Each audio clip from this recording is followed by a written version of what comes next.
Welcome back to another installment, Podioslave podcast, episode 141, right? Yeah. 141 in the building. Anthony here. We get Nate. We get Tony. Or is it Nathaniel? Are you going by Nathaniel tonight? Yeah, according to Senate. He exposed me. Spose. Oh, Spose exposed me. Exposed me. I'm hovering over your name on the Zoom right now, and yes, it is Nathaniel. At least you didn't drop a last name in there. You'd have... Or a birthday like he's tried to do in the past. We're recording on this date, and it happens to be my birthday, is what he wants to say. Yeah. My social security number is... No. Now we're happy. We're back. We're doing what we always do. I'm Tony. Tony 2.0. I'm Tony 2.0. Too many Tonys.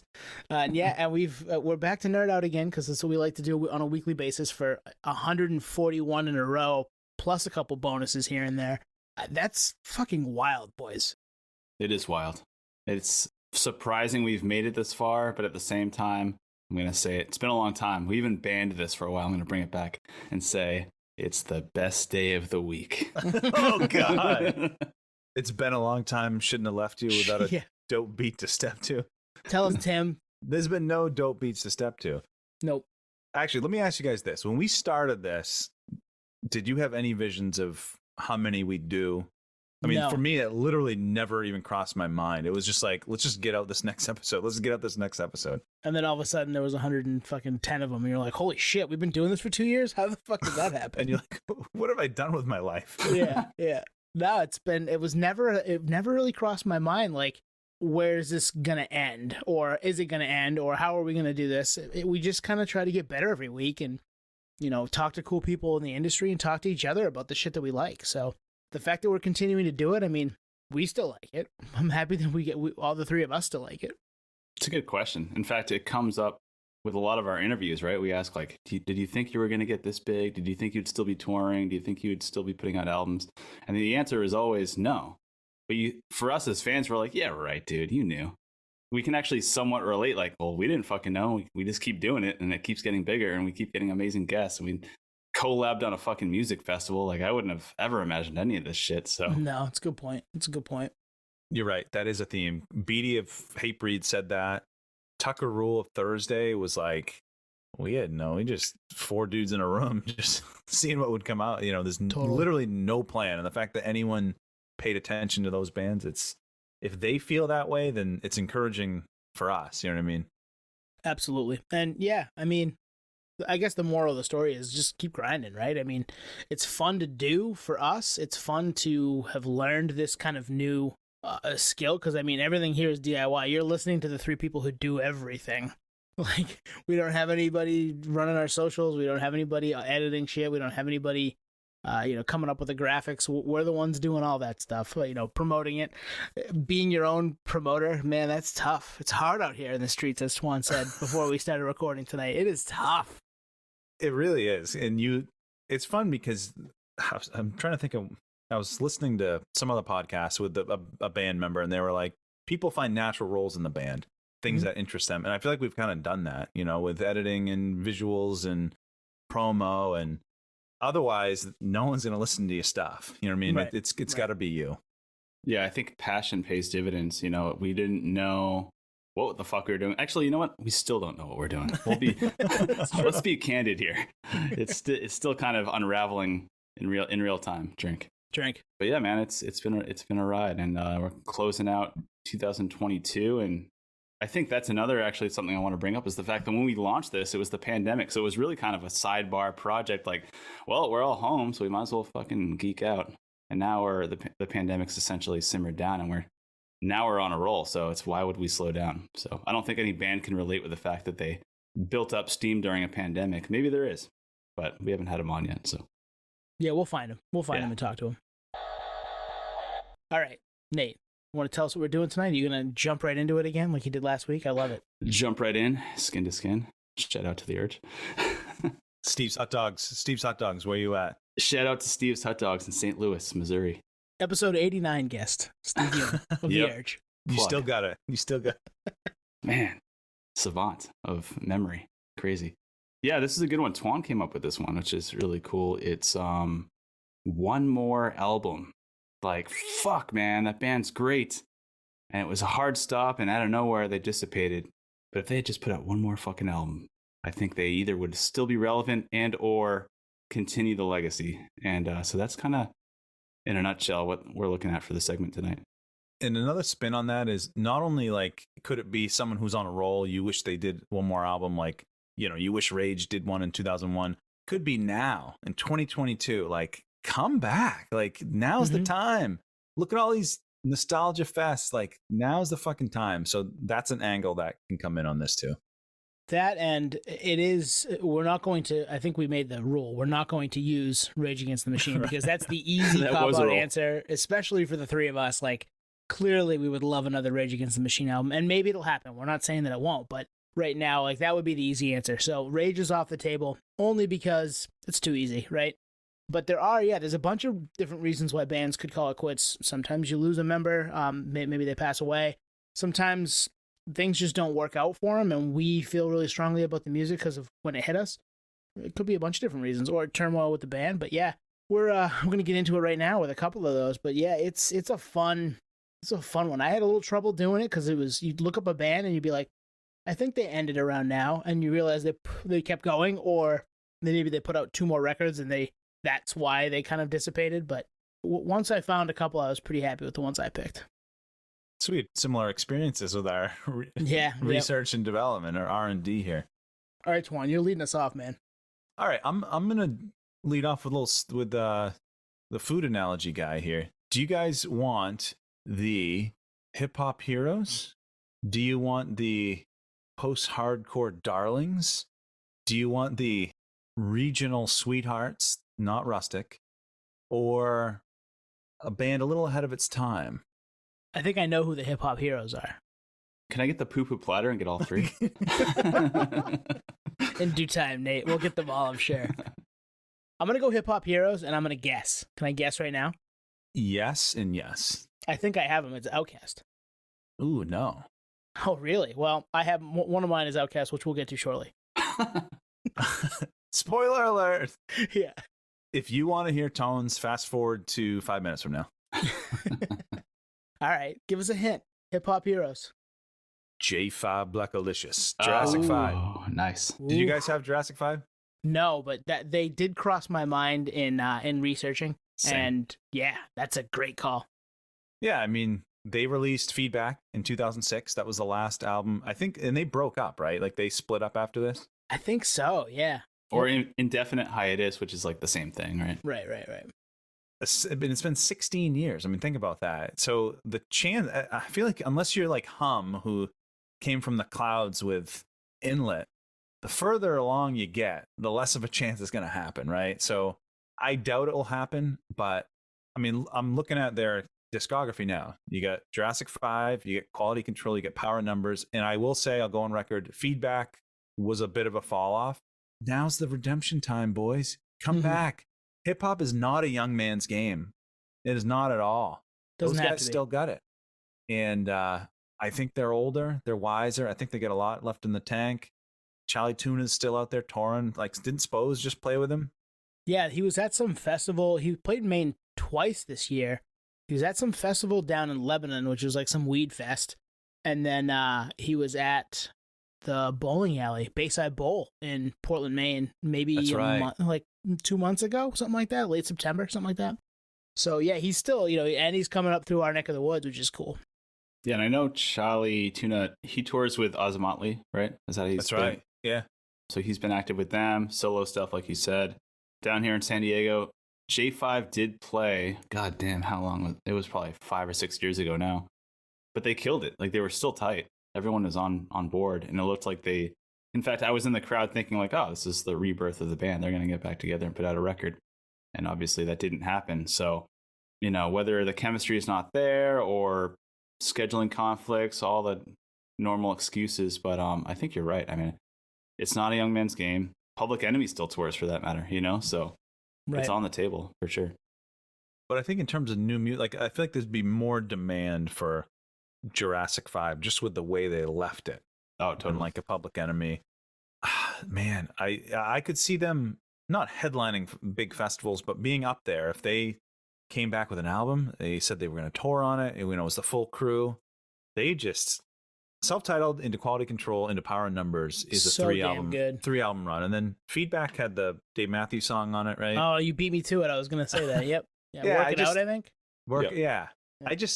It was a little bit of a miss for me, and that's why, like, Redemption Tour, baby, Redemption album, come back. We need you.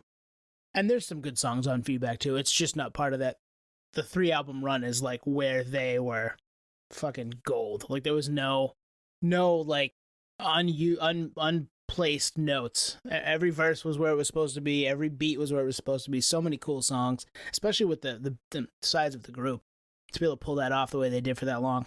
So fucking good. Yeah, and actually it made me think, like, I wonder if the members feel the same way. They must, right? They must have thought, like, oh, it ran its course and we put out not a dud per se, but something that didn't fit in that kind of perfect collection. Like, had they just stopped at Power Numbers, they would have been impeccable. So I wonder if that tainted their personal legacy. Like, why continue if we put out a dud that both fans and us alike feel like this isn't the best representation of of our output? So I just want to do Charlie Tuna's verse from What's Golden right now, but I don't have the pipes. It's the verbal Herman Munster. He's so good. Pretty good. He's so good. He's so good. Yeah, that would be good. That's a good one, Swan. I wish we get another one from them. And maybe, hey, you never know. Door's not closed, I don't think. I mean, didn't Black Star come back with an album this year? You can't listen to it unless you pay for, is it Wondery? One of those podcast platforms has it.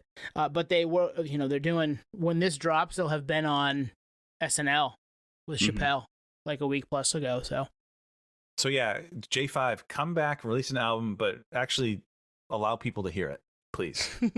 All right, you want to go right into Outkast, or? Yeah, let's jump into it. And so Outkast, that was I'm not gonna, we know it now, so I'm not gonna give you guys any hints, but they put out Speakerbox The Love Below, which was essentially their last real record. They put out Idlewild, which was part of that movie, but whatever, I'm not counting that. I'm counting Speakerbox The Love Below as their last record. But that was 2 solo records, which we've talked about before in this podcast elsewhere. I can't remember who brought it up, but it was brought up to us. The last real Outkast record is Stankonia, right? That's 2000. And that is, a banger of a record. Not that the double album wasn't great. There's some cool songs on that for either guy, Big Boy and Andre 3000. But I want to hear them back together, going back and forth with verses, with sick beats, just, Bombs Over Baghdad style, get back out there. Let's get these guys back together. They've been kind of active on Twitter recently. I'm not sure who that is for them, and maybe that means we're going to get them at like Coachella next spring, but shit, man, why not? Now is the perfect time for Outkast to reunite. Give us another classic 12 to 15 songs from those two together. A real cohesive Outkast record. It's funny you say that, because if you asked me when like the last real Outkast record would be, I probably would have said like the year. I probably would have said, I don't know, mid 2000s. But no, when you look back, Stankonia was 2000. Yep. Holy shit. It's a long time. Again, same time frame. If you count Idlewild, it's been 16 years since they've done a project. That's a long time. Wow.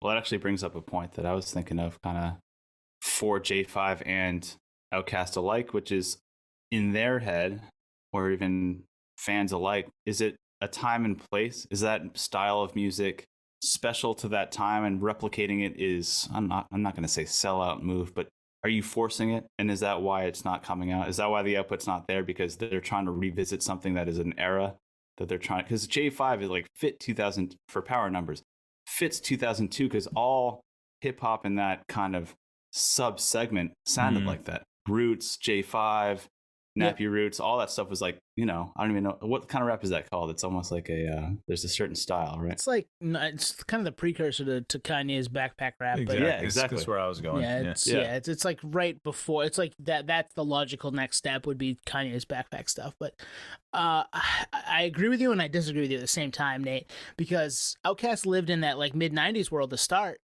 and they kind of flipped some of that mid 90s stuff on its head and made it theirs, but also lived in that world really well with ATLiens and their early stuff.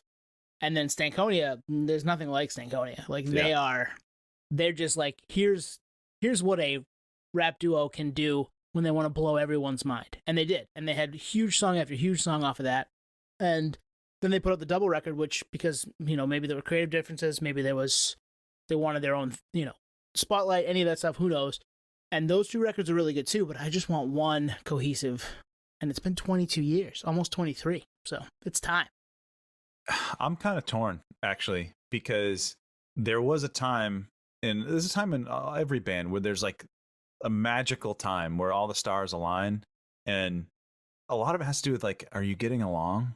Yeah. Right. So, so there's the element of, would they be forcing it if they came back? And I don't know. Sometimes the moment is the moment. Who would say that with Damien? The moment was the moment. Yeah. In that episode. And sometimes it does come across forced. And I think you saw that with Eminem, some of Eminem's later catalog, where he's trying to recreate like Marshall Mathers too. And some of it was good. Some of it didn't hold up, Right. Yeah. I think I agree with you. I don't know that I necessarily want them to come back if they're forced, but I think if their time has passed, and as they always say, the time will help heal those wounds. If they've got open wounds or there was stuff with them that didn't work as a twosome anymore, maybe now they're over it. And if they're over it and they're full-fledged into it, I want that. I don't want it if it's going to be forced. Yeah, and I think that's the side we don't hear. If they're going to get back together and just tour, that's pretty honest, right? Even if it is a cash grab. And they did that last time, I don't even know, 7 or 8 years ago. I remember Andre 3000 even wore like these outfits rotating and had like little tags hanging that said like a price tag. He was basically saying this is for the money, Oh, wow.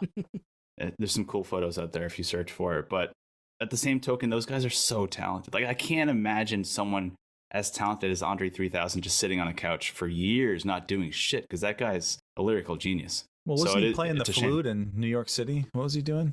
Oh, was he? Yeah, but not anything like out in the limelight like he was before. No. And I don't understand that. Like, he was in movies. Like, guy is a talented dude, and they both are. They're both talented dudes. Like, let's find something where you guys can be out and doing it again. And if that's Outkast, under the Outkast banner, like, I'm all for that. And I think that's the punchline here is I'm all for it.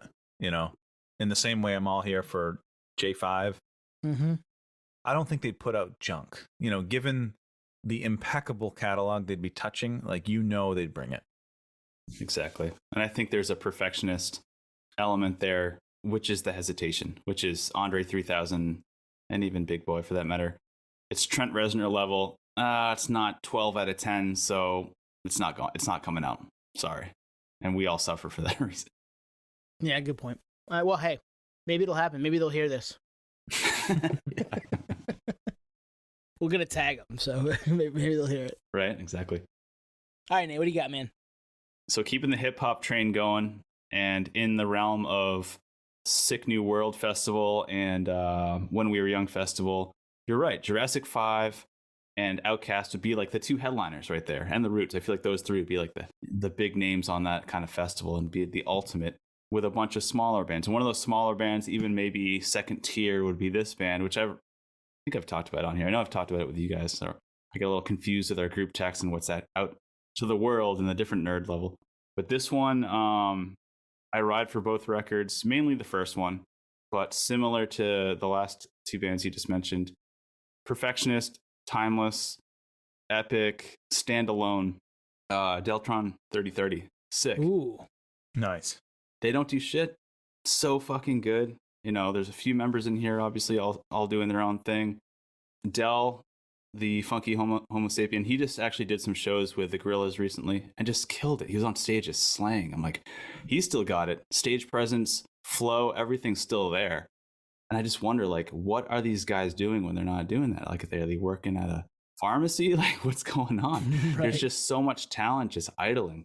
And this band is another proven point. So, yeah, the last record was Event 2 in 2013. The first one I'm referring to, obviously, was the self-titled in 2000, which is when we were still in high school. And I remember just thinking, this is such unique hip-hop. Positive Contact. So Positive Contact. Yeah. Mastermind, obviously, timeless Mastermind song. Is absolutely amazing. Yep. I remember the first time I heard that song on Napster, I was like, this is incredible. I was just blown away. I played it on repeat. I've got a first time hearing that story for you. I'll go for it. Remember mini discs? Yeah. Yes. Oh yeah. So our buddy Adam C, he and I were in woodshop class as like sophomores in high school, and he brought his mini disc player, Yeah, I and he remember had that. he had Deltron 3030's Mastermind on there, and I was Oh. just like, I'm listening to this amazing like futury sounding hip hop track on this mini disc, which is futury sounding. You know, the whole thing just felt Yeah, like, yeah. am I living in 2025? What is happening right now? Come to find out, we're close to 2025, and it's gonna not be that cool. But hey, fucking awesome, great call, Nate. And that medium died after like what, 12 months? Yeah, it wasn't feasible. It's very rare though. Yeah. If you can find, this is a pro tip. This is what you get when you listen to us. If you find any mini discs, even re-recordable ones, they're worth money. Even used ones. Really Yep. interesting. Well, hey, it's also funny. We're 141 episodes in, and no mini disc stories had come up until this point. I have another mini disc story. You want to hear it? Yes, Yes. tangent. Let's go. I would say this was probably in the last decade, 100% in the last decade. I was at a yard sale in South Portland, and there was a brand new Sony mini disc player in the package. Unheard Oh, of. wow. Ooh. Total dead stock. I bought it and sold it on eBay. I bought it for like $10. I sold it on eBay for like 200. Wow. Yeah. You weren't in my woodshop class, Twan, were you? No. Okay, I didn't think you were. But Adam C was. He's a big hip hop head. That's crazy. You sold that for $10. They didn't know what they had. They didn't know what obviously. they had. Yeah. And yeah, and if you can get, because actually some artists, I think like Bruce Springsteen, he had some records on mini disc. If you can get those like sealed, worth bank. Oh yeah. Oh, makes sense. Because I remember back in our day, Leechmere into Best Buy, they had them for sale. I remember looking at them being like, well, I don't have a player, so I'm not going to buy it. But it is cool Yeah, that it's exactly. so small. You know, this is pre MP3s, and it just seemed like I always wanted something like more compact. So I was like, that might be a good pivot, but I got CDs, so. This has been the Podioslave Side Hustle Hour. Yeah. Gary V brought to you. Side hustle / dead stock / you guys are fucking old hour. We are Yeah. old, super old. But yeah, Deltron 3030, comprising of Dan the Automator, Del the Funky Homo Sapien, and Kid Koala. Timeless artists and just don't really do much. But I feel like, you know, they're on like a decade cadence, so they could put out another record. And, you know, if J5 gets back together and Outkast get back together, they'd be remiss to not take that opportunity. And that aside, they should just fucking do it, right? So No, totally. And for those of you who don't know Deltron 3030, when Nate mentioned Del going on tour with the Gorillaz or playing some shows with Gorillaz, if you've heard Clint Eastwood, you've heard him. So that is the voice that is rapping throughout the major breakthrough for the Gorillaz. I'm sure you've heard that song. yeah, it's one of those MCs that just has like this really insane, immaculate vocabulary where you're like, wow, this guy must just study a encyclopedia and dictionary like at night or something, because it's just Well, and nobody sounds like him either. yeah, he's unique for sure. That's a good call. Man, hip hop out the gate. Yeah. Man, now I got to revisit Deltron because I haven't, like, Nate, you brought them up in the life of this podcast. I don't think I revisited them, so it's been a long ass time. Mm-hmm. Yeah, I got to do that too. Twan, what do you got? Number 2. All right, do you guys want? So I brought a few to the table. Post-hardcore darlings, regional sweethearts, or band ahead of their time. Post-hardcore darlings. That's my vote. Nate, what do you think? Yeah, I second that. Finch. You motherfucker! That's fantastic. Like, is it just me, or have we talked Finch like a lot lately? I've been on a Finch kick, and it's one of those bands. It's like almost like a Glassjaw, where it's like we wish we got more out of them. And of course, Mhm. Glassjaw came back with the Material Control. Material Yep. Control, yeah. So we got stuff from them, and we did get stuff from Finch, right? Back to Oblivion came out in 2014. But man, I would love to see them come back, reunite, do a tour, do an album, and if it was closer to What It Is to Burn, or what was the one after that? Say Hello to Sunshine. That was a little more Yeah, Say Hello to chaotic. Sunshine. Yep. Something, honestly, if it pulled from every one of their releases, I would be so happy. And I think there's a big demand for this for them. I've seen more about them online like lately than I think I've ever have. And nostalgia's in. We keep saying that. Like, they would crush if they reignited that flame. Totally. And like, there was was it a 10-year anniversary that they did for What It Is to Burn, where they did a run of shows and they pressed it to like vinyl, and it's digital. You can find the live version of it digitally. I feel like it's the 10-year, which would be what, 2012? Yep. So that's 10 years now. It's 20 now. So holy shit, like, yeah, I'd be all in on them figuring out the old Finch, the early Finch sound again. Like that, I fucking wore out What It Is to Burn. I bought that on CD the day it came out. I put it in my headphones, and I would like walk around school and just listen to it. Fuck, man, that's my fondest memory of just that CD went from my CD player to my car CD player, back to my CD player. It didn't like leave my side for a month.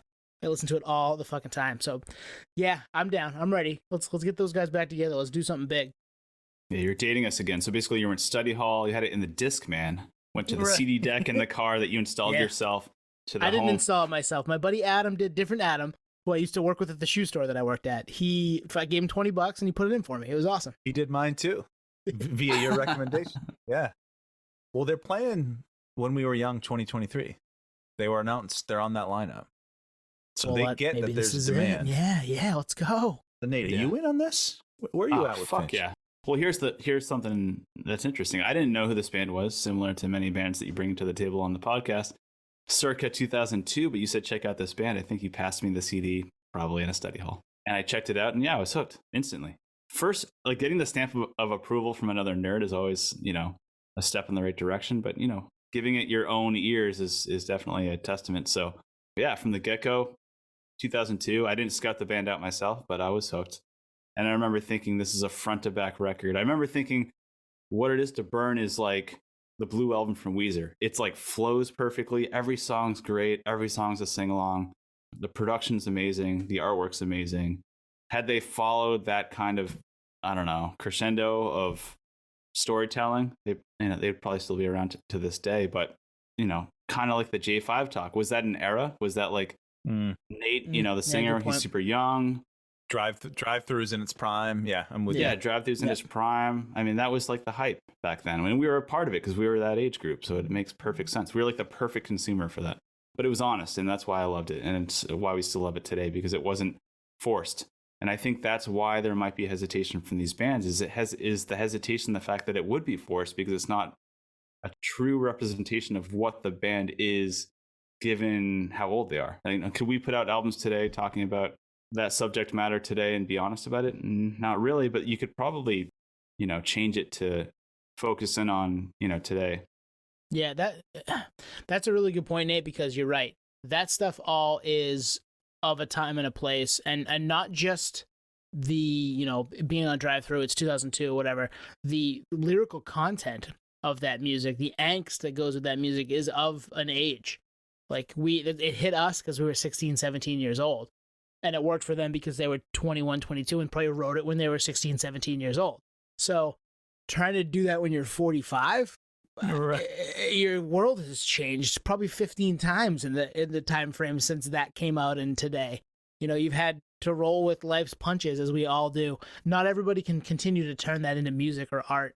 And that's tough. And that's why anybody that lasts, any longer than 5 or 10 years and continues to do what they do there's a testament to those folks, because you've got to change what you do. You can't just be the same thing over and over and over again, because it does fall flat as you age, or as they're not writing Stay With Me at 50. You know what I mean? It doesn't fit the same. Not that it would be bad at 50. It just doesn't fit the same. One last little story. This will take 30 seconds to close this out. First time I ever heard Finch, Warped Tour 2001 up in Montreal. I get handed a sampler, and it's a compilation. It's in one of those cardboard sleeves. The name of the sampler, I shit you not, I still have it. It's called After Stool Special. And the Finch track, I think Awake was on it. You have to fact check me. We'll probably pull it up, but Awake. So that was before the album came out. And then I think I got the EP, and the rest is history. After Stool Special, come on. Nonpoint was on it too. I think, What a Day, maybe? Time frame makes sense, right? Yeah. Statement would have been right around then. Yeah. Good stuff. That's memory lane, baby. Here we are. pretty much every week. Right. All right, I'm gonna give you one, and it fits around this time. It fits around this. It's not the same genre, but it's it's adjacent, as Twan likes to say. Twan, you got me into this band via this record, and how else can I? One of their big songs is reference to a huge movie we've talked about on this pod with Rob back in a Perfect Songs episode. Old school. Well, this record came out in the big record came out in 2002. The name of the song is a person's name, and it's about a movie that came out in the Phoenix TX. You got it. Oh man. Had to walk you through it. Phoebe Cates is the song I'm talking about, right? Man, I'm a stan. I'm a fucking Phoenix stan. Lechuza is so fucking good. Still holds up. Go listen to KDW right now and tell me you don't have every feeling you've ever had. Tearjerker, baby. Or tearjerker, all of it. Try right? not to cry. Oh, man. And threesome's fun too. But it's a fucking great record, and they did kind of reunite in 2014, and then they put out an EP in 2016. But like full proper record, I want it back. I want everything about that record is really good. The Lechuza record. There are spots that are kind of the time and younger and in the moment, but there are songs that are not like that. And I think they could pull off the, as we were just saying, maturity part going into, being 45 and writing songs. So Phoenix TX, final answer. I love Phoenix TX, and I liked the self-titled album was the one before that, right? All My Fault. I liked that. Was it the Rooster song at the end? Yeah, just, that was of the time, Blink-182-esque, but when Lechuza dropped, it was like, this is a full, honestly, in the same way Finch is What It Is to Burn, like it was a full album, and you're right, they had the jokey stuff with Threesome, but then there was, some heavy metal riffs, like, was it Master of Puppets? No. Pasture of Muppets. Pasture of Muppets, yeah, I mean, so they lived in both worlds, right? And El Borracho at the end. El Borracho is so fucking good. That, man, I don't know where I'd place them in my all-time favorite bands or albums, but Lechuza, straight up, top 25 album, maybe top... It's so good. Maybe top 50, 25, 50 albums for me all time. Like, it's that good. Yeah, I rode for them, and I still do ride for them so hard. That record's still good now, too. So, like, it's go listen to it right this second. So a question on that reunion that they did, what did you say, 10 years ago or so? Yeah, 14 it looks like, and then put out an EP called Creep, which is like CRE period EP. Yeah. Yeah. But like, not much sense musically. They did have a former member from 06 to 09, which surprised me in doing my research. It's a drummer who has also worked with Nine Inch Nails and Angels and Airwaves. Oh, Alon? Yeah. Alon Rubin. Yep. Mm-hmm. Which I was surprised by. Like, I didn't know that he was with them for any stretch, but... Well, one of the guys in Unwritten Law is one of the guys from Phoenix, Texas in Unwritten Law now, I think. Oh, well, I mean, there's a bunch of people in Unwritten Law over the years. Right, that's true.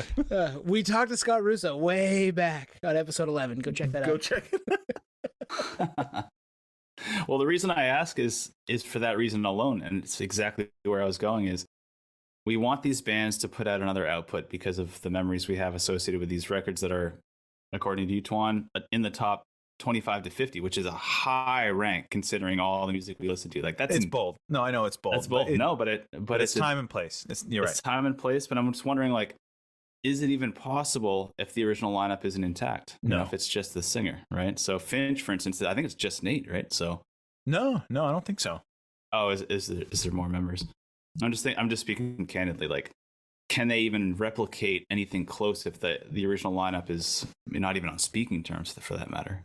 Yeah, I think with some bands that's the case. I think with going back to Finch, I think there's quite a few original OGs.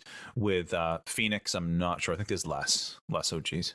Yeah, there's less, but there's still current members. Yeah, Damon. Yep, they're still doing all right. Great pick, man. Like that, I'm shocked that didn't come up in my thoughts. I thought for sure in doing the research that I was going to find that they had a bunch of music and I just didn't know about it. And I was like, oh man, the last full length was Lechuza. I fucking love that record. How did I forget that they were a thing? We have a good friend that has the Lechuza eye as a tattoo. Really? Nice. Ian. Ian has that? No shit. He's had it for almost 15 years, maybe 20 years. Maybe he'll listen to the episode because we're talking about him. There you go. Is that the cover where he's in like the little like go-kart or box car On the front? bike. The bike. Yeah. Yep. Yeah. In the cave. Bike, okay, the okay. outfit. Yeah. Great. So album many cover. good songs. Yep. All right, Nate, you're up. Nice. All right. So this one, so I was like scouring bands, like, and came across a bunch that, like, actually, to your point, had reunited and put out outputs that I didn't even fucking know about. I was Yeah, like, oh, they're wow. wondering where your ass is, Nate. They've been kicking for years. They're Yeah, right. they've been touring, putting out records, and I'm like, yeah, missed me. Bad promotion. It's not my fault. But this one is a hard stop and pretty notorious for it. They disbanded. In fact, I saw them on their last tour in 2007 in New York City. I thought it was going to be a new stretch of them putting out records and touring, but no, it was the end of all things to come for this band. So sad but true. Any guesses? Keeping it vague. End of all things to come. Sad but true. I know. Is it Metallica? Is What it are you gonna say? Mudvayne? Like, what do we do? Were they renegades too? Like, what do you? Nate, we told you no rage. I got nothing. It's a 90s OG, I figured. Australian OG. Australian OG. I know, AC/DC. there's not many, so you can narrow it down. John Butler Trio. No, but they should put out a new record. Silverchair. Oh, wow. nice. Yeah, yep. Good call. Yeah, first record, Frog Stomp in 1995. We were young bucks, fucking middle school. Or no, elementary school for that matter. Yeah, I am going to expose us. When's your birthday again, Nate? They were on a pretty strong cadence. 95 Frog Stomp, Freak Show 97, Neon Ballroom 99, Diorama. 2002. And then Young Moderns, when I saw them on tour in New York City in 2007, I was like, this is fucking rad. They're playing Webster Hall, which is kind of an iconic venue. And thinking, I can't believe I'm seeing Silverchair, first of all. Secondly, they hadn't been around in a long time, so this might be, the beginning or the rebirth of this band to continue going forward. But no, they played their set. They actually only played shit from Young Modern. They didn't play anything off Frog Stomp. They didn't play anything off most of the records before that, which I think me and all the fans in the crowd were like, what the fuck? Who the fuck do they think they are? We're here for Frog Stomp. No. But yeah, the band's not kind of notorious for being out of the spotlight. Daniel, the singer, has had some serious issues health-wise. Anorexia, right? Yeah, things like that. He wrote a song about it. I mean, it's not, Yeah, it's not, anything that's not public or anything like that. But I know that they're strong in every possible way, musically, lyrically, especially. Frog Stomp obviously kind of flows into that whole grunge scene really well. I mean, they put out that record when they were like 15, which is incredible when you think about like an album that He's strong. only 43 right now. Right. Yeah, he's still young. He's not much older than us, right? Crazy.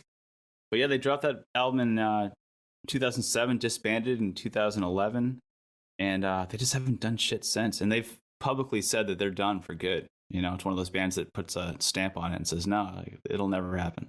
Weird. And it sucks because I think that there's a lot of talent there that's just idling for no reason. And I know the singer, he does a podcast. So I think that's that occupies most of his time, Daniel. Yeah, it's a shame. You say idling for no reason. There might be a reason, we just don't know it. Yeah, true. Yeah. You're right. I mean, they're probably underrated at this point too, as far as bands go. People don't realize how talented they were and how young they were when they started, and the way that they kind of ascended so quickly at such a young age with Frog Stomp, and then continue to be, relevant through the next 5 or 10 years. So good pull. I hadn't thought of that band in so long, and it's not because I don't like them. It's another one of those things. Just so much music and so much pulling at you. I'm gonna have to go revisit because there's some really good songs in that catalog. I'm with you. This is a band that I never think to listen to. I had Frog Stomp. I had Freak Show. Neon Ballroom was after that. What was that single off Neon Ballroom? Anthem for the Year 2000. Oh, great. So fucking good. Wow. Sludgy. I am Amazing. going to listen to that when we hang up. When we hang So up good. this call. I'm gonna hang up on you right now and go listen to that. Wow, that honestly could be my favorite song of theirs. It's up there, and that's saying something because there are other really good songs. Like Frog Stomp is pretty much front to back. Pure It's front- Massacre, yeah. right? Pure Massacre. Yeah. Especially for if you think about, again, it's such a feat that they were that young to put out that record. But that song, Anthem for the Year 2000, so fucking good. And then the song that he put out about his struggle with anorexia is really it's well done. It's sad. It pulls at you, but it's also it's a moving piece of music. Like they had a ton of talent. All right, guys, I'm gonna put you guys on the spot. What's a better 2000s anthem? Anthem for the Year 2000 or Youth of the Nation by POD? Ooh, Hmm. I don't know. They both are so fucking good. Where do we go a year younger and say Prince 1999? Party like it's 1999. Millennium, Will Smith. Just all right. Good pull, man. I like that one. All right, boys. Round 3. Do you want the regional sweethearts or the band that was a little ahead of their time? Ahead of their time. Ahead of their time. So the Sweethearts, regional Sweethearts, was Silent Majority. Ooh, Love to see another album from them. But we're going to go ahead of their time. I'm going with Title Fight. Title Fight started as a hardcore punk band, more probably on the punk side. By the time they finished, they were in that kind of pseudo shoegazy, subdued vocals, basically the direction that Citizen went in, Turnover went in. Ceremony actually might have beat Title Fight to the punch, but they kind of spearheaded that. So the reason I picked them is, one, I love them, but two, what era Title Fight would we get? Would we get like the Floral Green, or was it Shed? Yeah, 2011 Shed was so fucking good. Forget the one before that. Last Thing You Forget, maybe. Or would we get Hyperview, which was really kind of a droney, subdued vocals. Like, I don't know. I'm in, but people would come out for them. People want this big time. I know they'll come out because I didn't know who this band was until you brought it to the table on the podcast. And now I'm a fan. So I'm like, there's a lot of FOMO, like, making up for lost time. So if they were reunited for a tour, one, for a record, two, I would be there for sure. I would be like a secondary fan, but I would be there for all in, It's funny. I was looking at Twitter the other day, and somebody had taken the Taylor Swift tour announcement poster and added Title Fight to it. Oh, that's brilliant. That's fucking. I was like, I gotta like this. I'll find it and send it to you guys. It was just like it's like Paramore, the bands that are going on tour, playing shows with Taylor, and then Title Fight is at the top of the list. I was like, fuck yeah, I'd go to that. That sounds like a blast. Damn. Yeah, if they did a one reunion show, it would probably, I don't know, I bet they could pull 8,000 people, 6,000 to 8,000 people. If they did a tour, they'd probably be in the 2,000 to 3,000 a night type of thing. But I only got to see them once. They played Bane's last show at the Palladium back in 2016. Wow. And they were great, but that was like near the end. That was like right at the end. They haven't done anything show wise since, I think, probably the Hyperview Support stuff, which was 2016, whatever it was. See, I thought they were still active, so this is enlightening to me. Yeah, I wish they were, because Hyperview was different. People weren't ready for Hyperview, but it's one of those that, like, now that that's in over the last few years, people have like put that in pretty high regard, and I liked it. Yep, and you're right, ahead of their time when it comes to that stuff. And shit, like, there's so much good music out there, and when you find something that you like or that's yours, that, like, Twan, I know you've written for this band for a long time because we've talked about them pre-pod. It's been a band that you've had T-shirts, or you're wearing a koozie, whatever. You've always got something like nerdery wise, because we were those people before the podcast. But when you find that band and then they fucking disappear, man, it's gut wrenching. It's tough because again, this is another time, and we say that all the time, time and place. Like, I remember getting into Shed. It was the Shed era that I got into them. I remember that era. I remember Floral Green. And yeah, would a new album recapture that? Probably not, but like we said, I'm here for it. So yeah, that is a tough hang, especially when a band has runway. It's not like they're, kind of stuck in time for like a certain style of music. They have that versatility to branch out. So there's really no reason, well, like you said earlier, there's no reason that we know about that they can't continue on. So yeah, it's soul crushing. There's no closure, right? As a fan, there's no closure. It's just like, what the fuck is going on here? I'm ready. I know. How selfish are we? We're selfish fucks. Oh, we're so selfish, dude. Amazing. Give me more music. Give me more music. I will pay you money. Yeah, we'll pay for it. Yeah, we'll pay for it. That's a good one. Yep. Let's keep it rolling. I've got one that we've talked about, and I've got one that obviously can't happen because the person has passed on. Which one do you want? Tell us who the pass on Yeah, one is, and then do the other we'll one. keep it light. Elliott Smith. Oh, Elliott Smith. Yeah, I mean, I fucking love Elliott Smith. I listened to a ton of Elliott Smith in college. You know, we all have our phases where we're down and things don't work out for you the way that they want as you're growing up, and his music was often a break for me and to help me kind of through that stuff. And I had friends that were also big into him, and we'd sit around and listen to From a Basement on a Hill or Either or, you know, just great talent. Played all the instruments on the stuff that he put out. Gone too soon, you know, just great music. Great pick. Musician. The other one is what we've talked about in the past is The Hotelier. Oh, nice. Yeah, and Christian just going full poker player, and they've played a couple shows, but they haven't put anything out since Goodness in, I want to say 2016 too. So Goodness was so fucking good, and Home Like No Place Is There is also so fucking good, and even the first record is really good, even though it's not in the same vein as those other two. They were part of, you know, one of the 75 emo revivals over the last 5 years, 10 years. I fucking love The Hotelier. I love those last two records so much. I would fucking kill for another record from those guys. So, yeah, The Hotelier. The Home Like No Place Is There. I recently, in the last few days, saw that album on a list of top 20 emo records of the 21st century. Yep. And I remember I kept scrolling, and I saw this, and I was like, I remember Tone got us into them. Oh, so good, man. No, Nate still hasn't listened, but yeah. No, I have. And that's what I was going to say. It's another bandwagon thing for me. Like, I didn't know who they were. He brought it up. I checked it out, and I was stoked. And I was like, yeah, it'd be great if they came through. Because I have shit on my calendar, like, that I probably can't see, that are coming through here that I would have never put on my calendar before. You guys mentioned it. And now I'm like, I'm going to go check it out because now I know the music. I'm familiar with it. So similar to that, it sucks. You know, being a bandwagon fan, I wasn't there in the time, and it's now or never. And you got to think, we were talking with Spose recently on the economics of touring.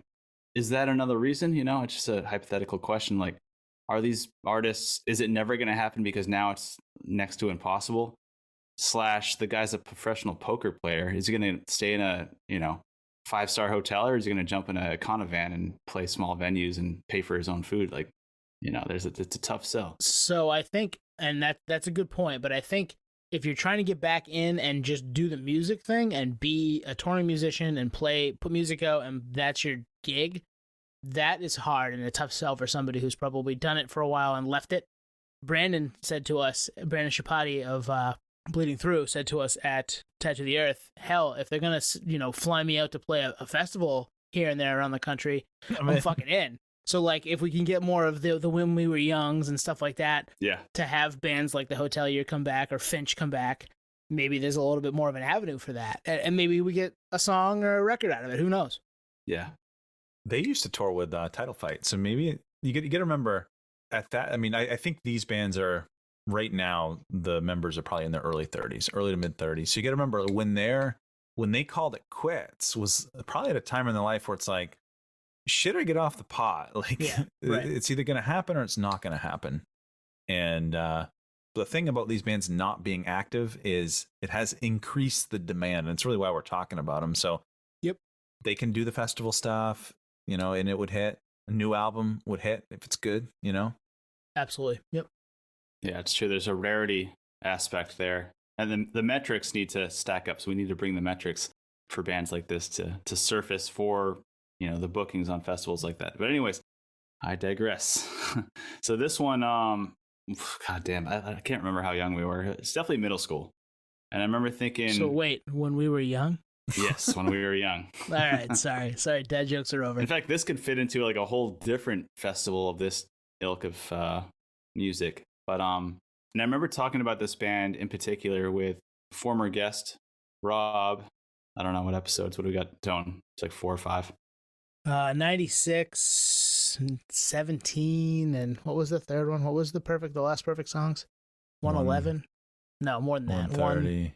130 something, yeah. Yep. Anything. Shameless plug, but regardless. Me and him had talked about this band at length because he had done some kind of deep dive nerdery on what the hell's going on with this band.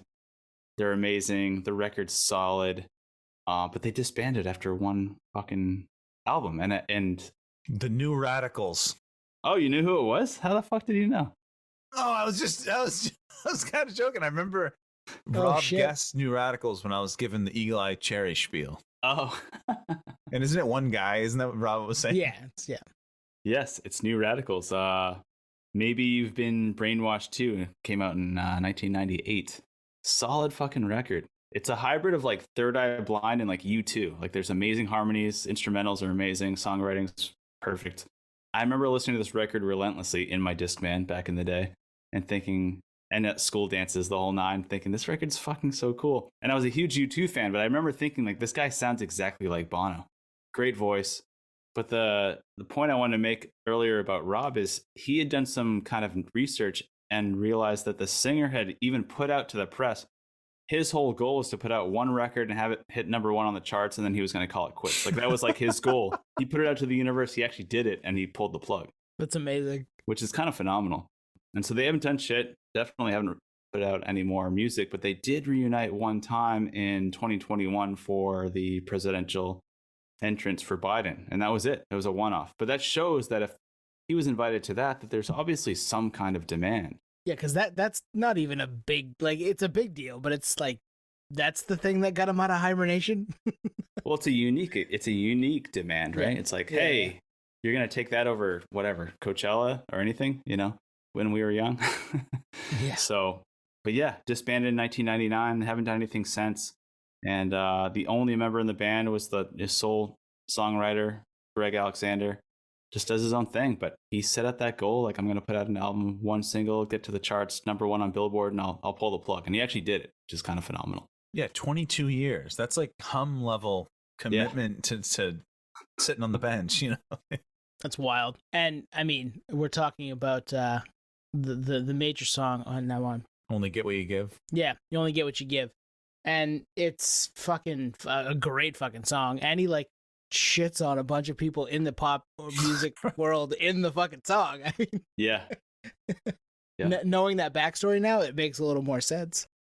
Yeah, I actually did some reading on that. He's like, there's some interviews where he said he like had to apologize to like members that he had blasted on that song, and basically told all these people like, hey, it wasn't supposed to be anything personal. It was really supposed to reference the time and place of the song coming out, which is kind of, makes sense. But he actually did highlight like, hey, it's no knock on you. Actually, it's really just a lyric. Yeah. Well, it's funny you say that because that's one of those things that you would put out in a song that you didn't think would be big. Exactly. But he clearly thought it would be big. Yeah, he was trying to make it big. So he's like, hey, maybe that's what we do. We just start flailing and talking shit to people. You come around, we'll kick your ass in. And then Someday We'll Know. That was the other one, right? Yeah. Good pull. I did not think that one. My thought was something different, so I'll save that for another time because it might work. Save it, but also listen to this record front to back. I think you'll be pleasantly surprised on how solid it actually is.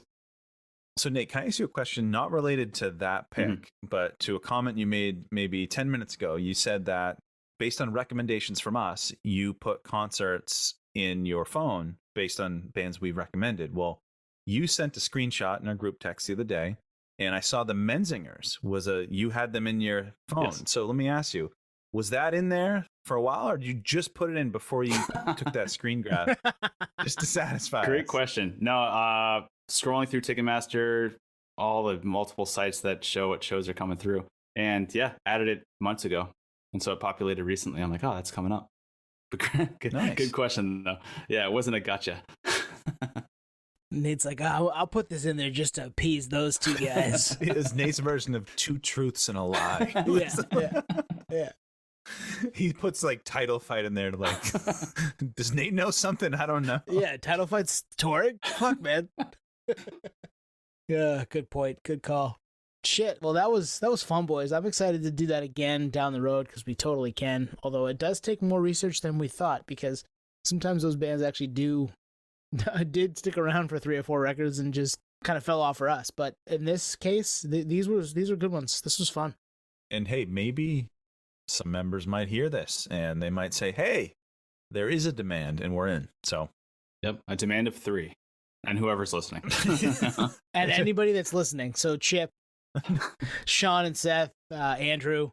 If you guys want to, tweet at those people or Instagram at those people, do it up, guys. All right, guys. Good night. I think we're. I wasn't saying good night, but I'm saying good night to you as well, Anthony. Tonight was a good night for the podcast. Yeah, I'm in. Let's get albums from all those guys. And what, are we out? We're out. Peace, potheads. We're out for now. Peace. The end for now. Cheers.